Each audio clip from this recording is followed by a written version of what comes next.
Bonjour à toi et bienvenue sur ma chaîne YouTube. Si tu me découvres aujourd'hui, bienvenue dans cette playlist, dans cette nouvelle vidéo. Si tu me connais déjà, je suis Clotilde Ferragut, Shakti Doula, et dans cette playlist, je veux te donner des petits trucs, astuces là pour que tu puisses reconnaître tes bourgeons pour pouvoir ensuite te faire la gémothérapie.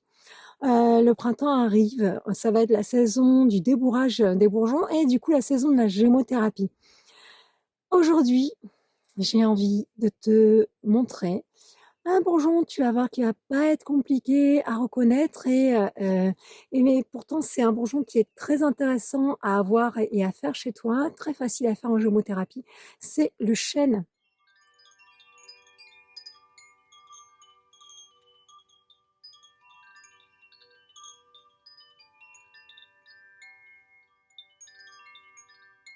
Alors, le chêne en gémothérapie.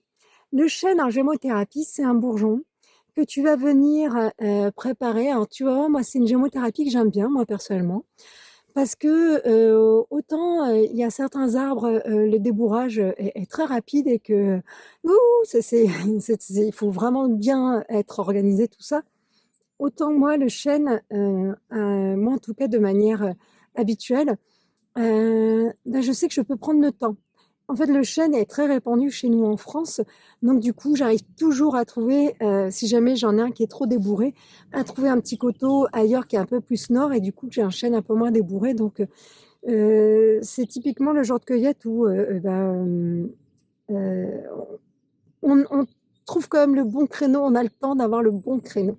Donc, c'est vrai que si tu commences la gémothérapie que tu n'en as jamais fait, tu vas voir, il y a quelques vidéos que je te présente sur ma chaîne sur la gémothérapie, avec certains principes de base de la gémothérapie. Et en tout cas, le bourgeon de chêne, c'est un bourgeon très simple qui va être une cueillette en plus plutôt efficace. Donc, dans un premier temps, c'est efficace parce que tu vas remplir ton bocal assez rapidement. La gémothérapie, ça va être très long.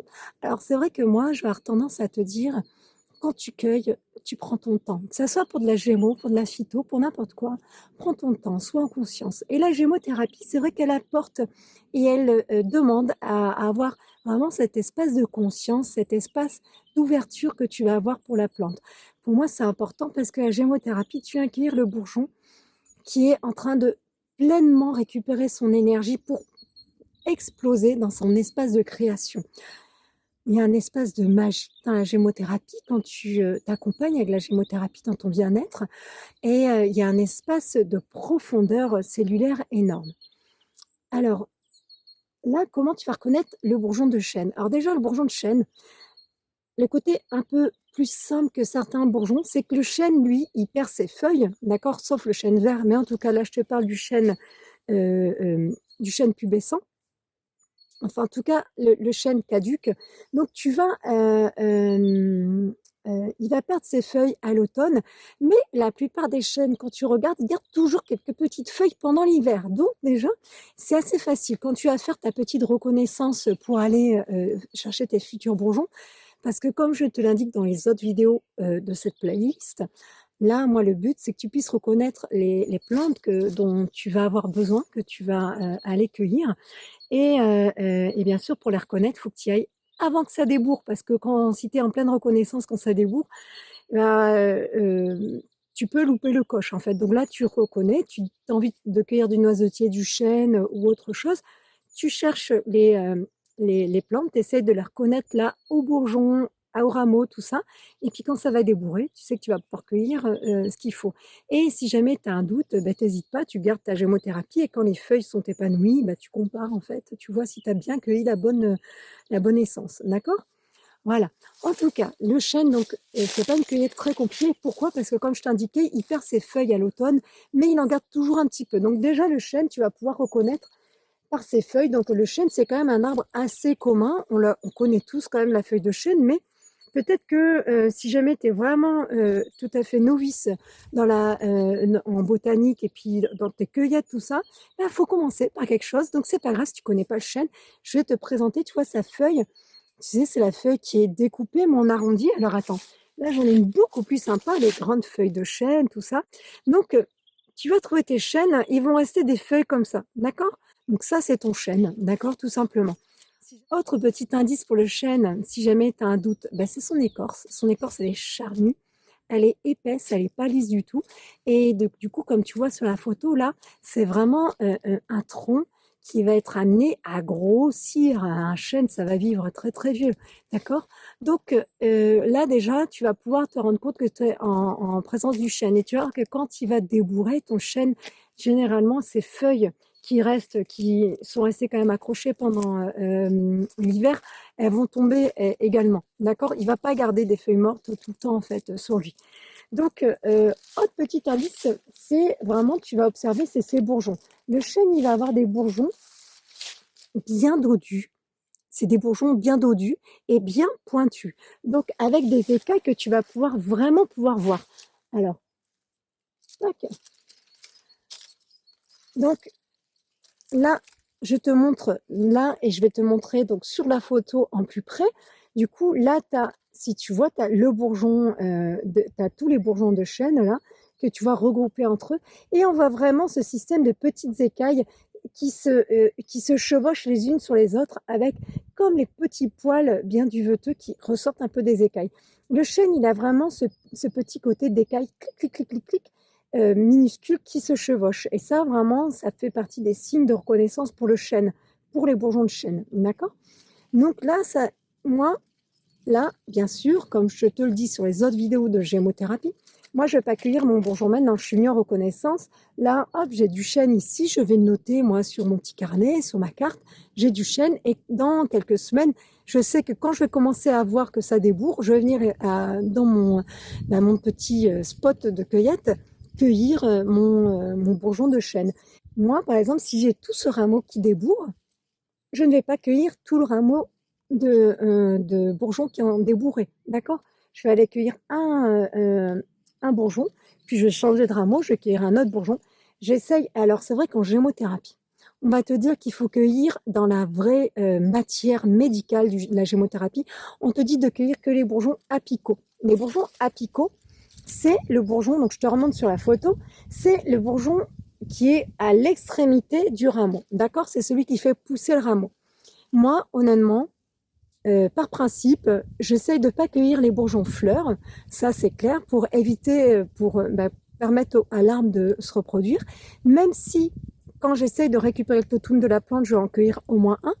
Mais en tout cas, par principe, on ne cueille pas les bourgeons fleurs, d'accord? Très peu, ok? Et moi, le bourgeon apical, je ne me limite pas qu'au bourgeon apical, en fait. Je vais laisser des moments pousser mon chêne parce qu'en fait, ça bloque sa croissance, il faut savoir. Ok. Donc là, moi, je me limite pas, je cueille également les bourgeons sur les rameaux, enfin sur les côtés du rameau de la branche, d'accord? Voilà. Moi, c'est ma manière d'ouvrir un petit peu la gémothérapie à son espace également familial, d'utilisation familiale. Le chêne, lui, il va t'accompagner en gémothérapie pour venir te, t'ancrer, pour venir accompagner. C'est vraiment le chêne. Moi, j'aime l'utiliser en alliance avec d'autres plantes. Vraiment, c'est un système de reliance. Lui, il vient vraiment venir ancrer les plantes à l'intérieur de toi. Et il vient chercher ton ancrage, ta force. Le chêne, énergétiquement, là, je peux pas ne pas t'en parler un petit peu. Je ferai une vidéo quand il sera épanoui. Le chêne, énergétiquement, c'est vraiment un espace puissant d'ancrage. C'est une plante qui va vraiment venir activer ton espace racinaire énergétique. C'est vraiment l'ancrage. Quand tu es dans un espace de vie, tu vois, par exemple, tu traverses t'as une maladie, donc un gros traitement allopathique, tout ça, la gémothérapie, elle accompagne énormément l'allopathie. C'est vraiment quelque chose qui vient en plus pour soutenir le corps, tout ça. Et le chêne, lui, il va vraiment venir t'ancrer, te soutenir et t'apporter cet espace de soutien. Tu en as besoin quand tu es dans des espaces qui viennent te, te traverser, des espaces de vie qui te défragmentent. Tu as besoin d'ancrage. Après un enfantement, après l'enfantement d'un bébé, l'ancrage est important. De faire une petite cure de bourgeon de chêne est énormément bienfaisante et énormément vient apporter de la force au corps. Donc, le chêne, c'est comme un travail dans la totalité de ton corps, mais que ça soit au niveau physique et énergétique, au niveau en gémothérapie. Voilà. Donc voilà pour ton petit bourgeon de chêne et sa reconnaissance. Alors si la vidéo t'a plu, n'hésite pas à liker, à t'abonner à ma chaîne et puis à me faire un petit commentaire si tu as envie, si tu as besoin si tu as des questions ou bien si tu as juste envie de me dire que c'était super cette vidéo, dis-le moi, ça me fait toujours plaisir. Donc si les formations t'intéressent, j'ai mis des espaces de formation en ligne avec des thèmes bien précis où je t'explique les usages de base en fait des plantes médicinales et puis je t'explique également les plantes principales pour un petit peu les petits mots de tous les jours et voilà donc avec différents thèmes.